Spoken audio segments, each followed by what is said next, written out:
న్యాయవాది కాజా మొయిజుద్దీన్ హత్య కేసు దర్యాప్తును వేగవంతం చేయాలని తెలంగాణ బార్ కౌన్సిల్ సభ్యులు సీనియర్ న్యాయవాదులు ముఖ్యమంత్రిని కోరారు.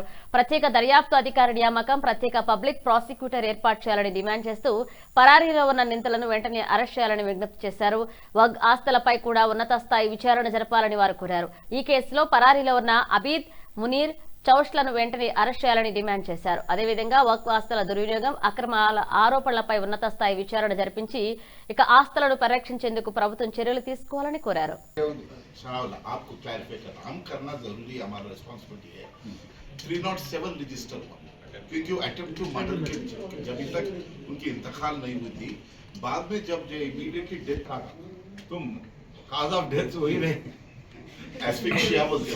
वही बोलते तो काज ऑफ डेथ ये रहेगा कि heart attack.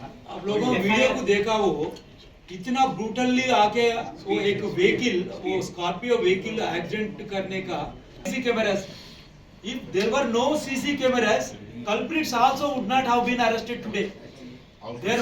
There were CC cameras so that crime number 2 Farhan साहब, एक सवाल है सिक्योरिटी के रिलेटेड। आपको जो है गवर्नमेंट से आप रिक्वेस्ट भी करें, आर्म्स लाइसेंस के लिए भी डालें, बीच में अदर पॉलिटिकल पार्टी आके आपको सपोर्ट कर। मैं एक साथ मेरे साथ एक ही बंदा है। ఈ రోజు ప్రధానంగా ఈ ప్రెస్ మీట్ పెట్టేటందుకు ఖాజా మొయిజుద్దీన్ ఒక ప్రముఖ న్యాయవాది, హైదరాబాద్లో అదే హైకోర్టు ప్రాక్టీస్ చేస్తున్నటువంటి న్యాయవాదిని ఎంత కిరాతకంగా, దుర్మార్గంగా హత్య చేశారో మీ అందరికీ తెలిసిన విషయమే. హత్య తదనంతరం జరుగుతున్నటువంటి పరిణామాలను దృష్టిలో పెట్టుకొని ఈరోజు మేము ఈ వేదిక మీద ఉన్నటువంటి అందరం న్యాయవాదులము, సీనియర్ న్యాయవాదులు, బార్ కౌన్సిల్ మెంబర్లము, బార్ అసోసియేషన్స్ అధ్యక్షులుగా ఉన్నటువంటి వాళ్ళము, వివిధ జిల్లాల నుంచి వచ్చినటువంటి న్యాయవాదులు, యువ న్యాయవాదులు మీ వేదిక మీద నుంచి మీకు ప్రభుత్వానికి ఈ ప్రెస్ మీట్ ద్వారా మా యొక్క ఆవేదనను, మా యొక్క గాథను వినిపించడానికి ప్రెస్ మీట్ని ఆర్గనైజ్ చేయడం జరిగింది. ప్రధానంగా హత్య జరిగిన తర్వాత, హత్య జరగడానికి దాని నేపథ్యం ఏంటంటే ఖాజా మొయినుద్దీన్ తను ఒక వక్ఫ్ ప్రాపర్టీలను తన సొంత కేసుల కోసం కాదు, ఇతరుల యొక్క ప్రాపర్టీస్ని కాపాడేటటువంటి క్రమంలో తనను కోర్టుల నుంచి కేసులు చేయకుండా తప్పించేటటువంటి క్రమంలో కుట్రబన్ని హత్య చేయడం జరిగింది. అయితే హత్య జరిగిన తర్వాత నుంచి కూడా ఒకటి మేమంతా డిమాండ్ చేసేది ఏంటంటే, ఈ ఇన్వెస్టిగేషన్ అనేటటువంటిది చాలా స్లోగా జరుగుతూ ఉంది, ఎఫెక్టివ్గా జరగట్లేదు. దీనికి ఎఫెక్టివ్గా చేయాల్సినటువంటి బాధ్యత ప్రభుత్వం మీద ఉంది, పోలీసుల మీద ఉంది. ఆ బాధిత కుటుంబాలకి ఒక బలమైనటువంటి ఒక కాన్ఫిడెన్స్ కల్పించాల్సినటువంటి ఒక ధైర్యము, ఒక కాన్ఫిడెన్స్ కల్పించకపోతే ఇన్వెస్టిగేషన్ యొక్క పర్పస్ ఏమీ ఉండదు. ఇందులో ఇప్పటికీ 38 రోజులు అయిపోయింది. 3 నేరస్తులు ఇప్పటి కూడా తప్పించుకొని తిరుగుతూ ఉన్నారు. ప్రధానమైన నేరస్తులు వాళ్ళు. ఆ నేరస్తులు అరెస్ట్ చేయడంతో మొత్తంగా కూడా ఈ కుట్ర కాన్స్పిరసీ అంతా కూడా బయటకు వచ్చేటటువంటి అవకాశం ఉంది. దీనికి సంబంధించి తన కొడుకు ఏదైతే సనావుల్లా ఫర్హాన్ ఉన్నాడో అనేక రిప్రజెంటేషన్స్ ఇచ్చినాడు, పోలీస్ స్టేషన్కి పోయినాడు. అయ్యా, నా తండ్రిని చంపినటువంటి ఇంకా ఉన్నటువంటి నేరస్తుల్ని అరెస్ట్ చేయట్లేదు, ఇన్వెస్టిగేషన్ ఎఫెక్టివ్గా జరగట్లేదు, ప్రధాన నిందితుడి యొక్క పోలీస్ కస్టడీ పిటిషన్ డిస్మిస్ అయితే దాని మీద రివిజన్ వేయాలని చెప్పి కూడా అడగడం జరిగింది. ఇంతవరకు రివిజన్ కూడా ఫైల్ చేయలేదు.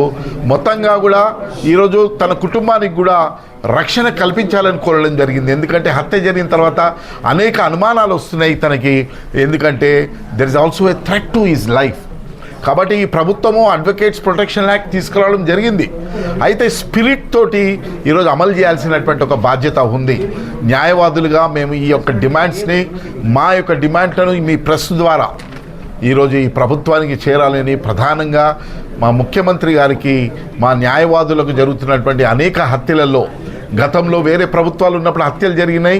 ఈరోజు కాంగ్రెస్ ప్రభుత్వం వచ్చిన తర్వాత కూడా న్యాయవాదుల యొక్క హత్యలు జరుగుతూ ఉన్నాయి. ఈ హత్యలను నివారించాలి.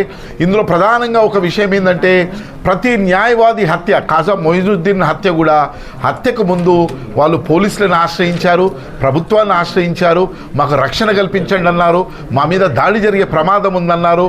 కానీ రక్షణ కల్పించలేదు. ఈరోజు వాళ్ళు మన మధ్యలో లేరు. స్వప్న కావచ్చు, మొయిజుద్దీన్ కానీ ఆ రిప్రజెంటేషన్స్ ఇచ్చినారు. కాబట్టి చనిపోయిన తర్వాత న్యాయం చేయమని ఈరోజు మేము అడుగుతా ఉన్నాం. ఇది ఒక న్యాయబద్ధమైన డిమాండ్. ఒక సిట్ని కన్స్టిట్యూట్ చేయమంటున్నాము, లేకపోతే ఒక సిబిఐ కన్నా ఇంట్రెస్ట్ చేయండి ఇన్వెస్టిగేషన్ అంటున్నాము.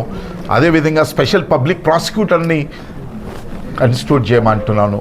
ఒక స్పెషల్ కోర్టుని ఇమీడియట్గా ఎఫెక్టివ్గా ట్రయల్ జరిగి దోషులను శిక్షించమంటున్నాం. చట్ట ప్రకారమే మేము న్యాయవాదులుగా ఏదో చట్ట విరుద్ధంగా ఎలాంటి కోరికలు అడగట్లేదు, ఎలాంటి డిమాండ్స్ లేవు. Follow the law but do effective investigation.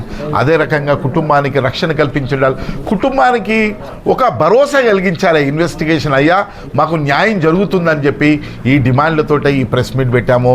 ఈ డిమాండ్లను మేము we hope that you all press also. మేము ఎన్నో సందర్భాలలో మేము న్యాయవాదులము ప్రెస్ మీద దాడులు జరిగినా కానీ మాట్లాడినటువంటి గొంతుకలు మాయి.